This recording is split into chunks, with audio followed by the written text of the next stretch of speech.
Hello everyone, in this video I'm going to be showing you how to print your IMSE Decodable readers double-sided. Okay, so the first thing you want to do is click on the set of readers that you'd like to print. Once that window opens up, it should show you a page like this. It's going to default to single-sided, but there are 3 tabs.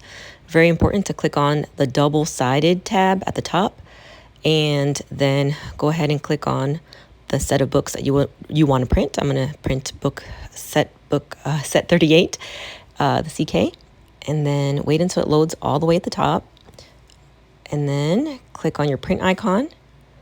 Once that loads all the way, you want to make sure that you check off the double-sided print. For mine here, you just have to click on this more settings and then go down to 2-sided, print on both sides. There's a drop-down menu. You want to flip on the short edge. Default is usually on the long edge. So once you click on flip on the short edge, you should be good to go. These boxes shouldn't print. That's just my Screencastify. I usually get rid of that first page there. The back side of that is just a blank page. And then my students will have this page here as their cover. And that way you're only printing 3 pages. Otherwise, you can just set it to not print those. But that's it. Once I print it correctly, I will make sure that they're good and we'll shoot it through the printer front to back. Hope this is helpful.